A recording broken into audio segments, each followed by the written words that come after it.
हाय hello नमस्ते. Welcome to Filmi Darpan. Bigg Boss Marathi season 6. उद्या आहे भाऊचा धक्का. शनिवार आहे आणि शनिवारी होतात इविक्शन.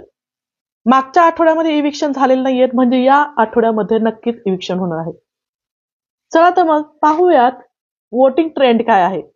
म्हणजे कोण आहे 9 नंबरला, कोण आहे 1 नंबरला, कोण राज्य करतंय आणि कोण इविक्शन होण्याच्या मार्गावरती आहे.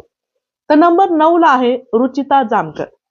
रुचिता जामकर जी कोल्हापूरची आहे, परंतु कोल्हापूरचे लोकच आता म्हणतायत की बाबा ही मुलगी एवढी का तनतन करते, एवढी का भांडण करते, विनाकारण ही मुलगी भांडतीये. आणि प्रेक्षक सुद्धा खूप इरिटेट झालेले आहेत. परंतु बिग बॉसच्या कार्यक्रमामध्ये सीझन यामध्ये ते म्हणतात ना, एक मसाला पाहिजे असतो, तो मसाला ही रुचिता देते. त्यामुळे हिची जाण्याची शक्यता जरी ती 9 नंबरला असली तरी खूप कमी आहे असं मला वाटतं. नंबर 8. नंबर 8 ला आहे राधा पाटील. राधा पाटील सुद्धा एक काय म्हणतात एंटरटेनिंग मटेरियल आहे. जरी ती 8 नंबरला असली तरी एंटरटेनिंग मटेरियल आहे. तिची जाण्याची शक्यता 50-50 आपण बोलू शकतो, की जाऊ पण शकते किंवा नाही पण जाणार. नंबर 7 ला आहे प्रभू. प्रभू एक छोटा पॅकेज बडा धमाका जे म्हणतात. रितेश सर पण म्हटले की यांना कुठल्याही ग्रुपची गरज नाही, एंटरटेनमेंटसाठी त्यांना बॉडीची गरज नाही किंवा कशाचीही गरज नाही, ते स्वतःच एक एंटरटेनमेंट आहेत. त्यामुळे प्रभूची जाण्याची शक्यता जी आहे ती बरीच कमी आहे. त्यानंतर नंबर 6 ला आहे अनुश्री माने.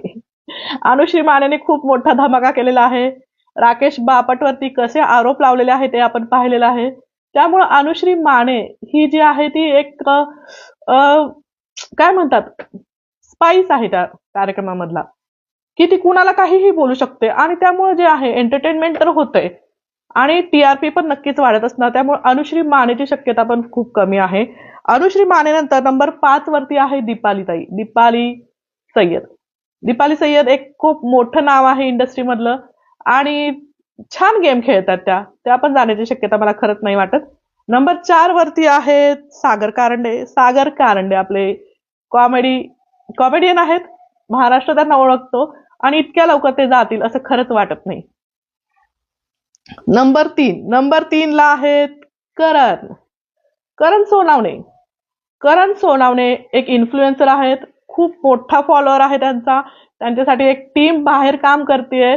करण सोनावणेचा गेम सुद्धा मला सुद्धा आवडतोय आणि प्रेक्षकांना सुद्धा आवडतोय, की काहीतरी वेगळं एंटरटेनमेंट ते देण्याच्या प्रयत्नामध्ये आहेत.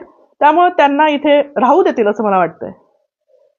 नंबर 2 ला वोटिंग भरपूर आहे.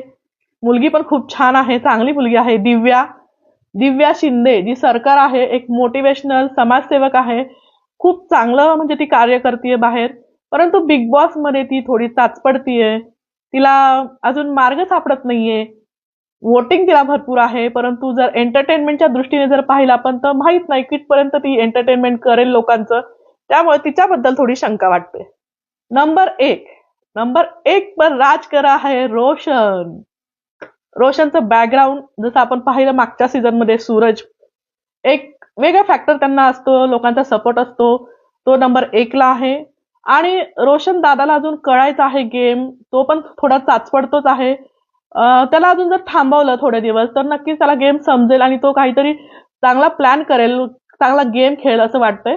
त्यामुळे या 9 जणांमध्ये कोण जाईल खरं तर कोणीच सांगू शकत नाही, परंतु जो एंटरटेनमेंट करतो तो जाणार नाहीये आणि जो एंटरटेन मध्ये थोडासा कमी आहे तो या आठवड्यामध्ये नक्कीच जाणार आहे. त्यामुळे पाहूयात कोण जात आहे ते. परंतु तुम्हाला जर माझे व्हिडिओ आवडत असतील तर नक्की आपल्या चॅनलला सबस्क्राईब करा, लाईक करा, शेअर करा. नमस्कार, धन्यवाद.